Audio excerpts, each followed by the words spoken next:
In January 1959, 10 experienced hikers set out into the Ural Mountains of the Soviet Union on what should have been a grueling but entirely survivable expedition. And within weeks, 9 of them were dead, found in circumstances so bizarre and so deeply unsettling that Soviet investigators eventually closed the case by attributing their deaths to an unknown compelling force, a phrase that tells you everything about how little anyone actually understood what happened up there. The case was sealed, the files were classified, and for decades, the truth, whatever it was, remained buried somewhere in the snow of a remote mountain pass that would come to bear the name of the group's leader, Igor Dyatlov. To understand why this case is so enduring, you need to understand who these people were, because they weren't amateurs stumbling into the wilderness on a whim.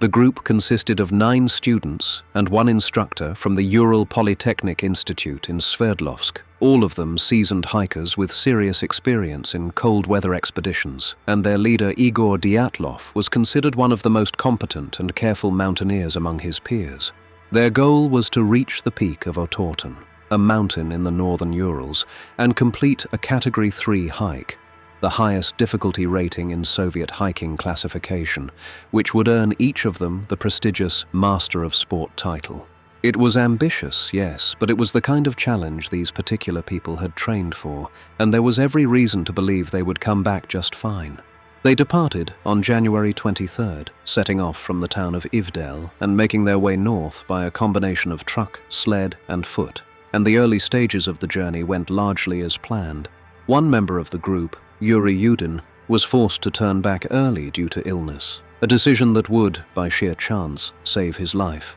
But the remaining 9 continued onward,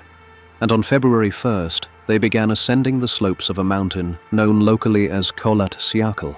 which in the indigenous Mansi language translates with uncomfortable precision to Dead Mountain.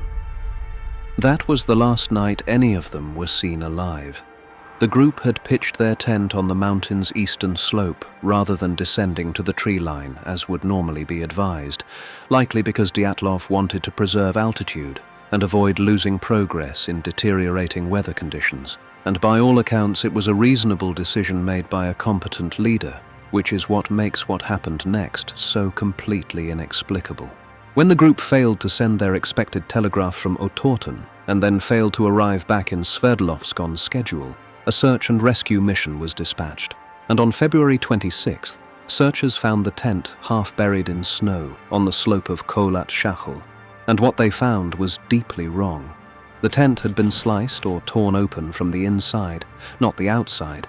as if whoever was within had been desperate to escape, and all of the group's belongings, their food, their equipment, their warm clothing were still inside, untouched. The footprints in the snow told a story that made no immediate sense. The 9 hikers had exited the tent in socks or bare feet, in temperatures that would have been well below -20 degrees Celsius, and had walked, not run but walked, down the slope in the direction of the tree line about 1.5 kilometers away. And some of those footprints suggested people were not fully upright, as if they were unsteady or disoriented. The first 2 bodies were found near the tree line at the edge of a cedar tree, both in their underwear, with evidence suggesting they had attempted to start a fire and had actually broken branches from the tree while still alive. The branches were found snapped at heights that required someone to have climbed the cedar, which strongly implies they were trying to see something, or perhaps escape something, in the darkness above them.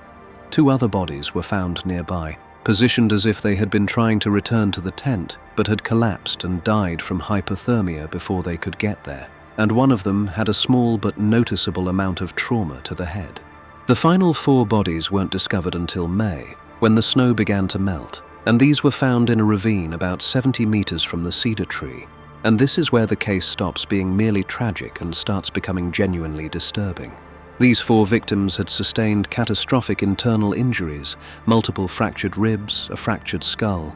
the kind of blunt force trauma that a forensic expert at the time compared to the force of a car crash. And yet, crucially, there was no corresponding external damage to the skin. No bruising or cuts that would explain such severe internal injury from any conventional physical assault. One of the women, Lyudmila Dubinina, was found without her tongue, her eyes, and parts of her lips, And while some of this can be attributed to post-mortem decomposition and the activity of small animals, the degree of it was disturbing enough to feed decades of darker speculation. Several of the bodies were also found wearing clothing that appeared to belong to other members of the group, including one piece that later tested for abnormal levels of radiation,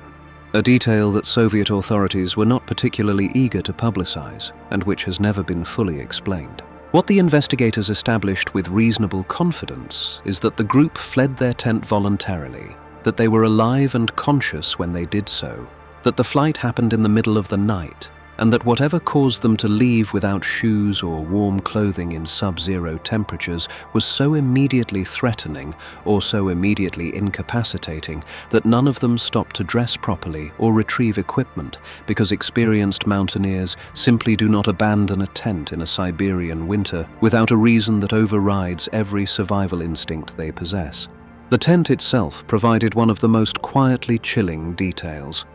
Investigators noted that someone had been eating inside the tent when whatever happened, happened. There were partially eaten meals, a half-cut loaf of bread,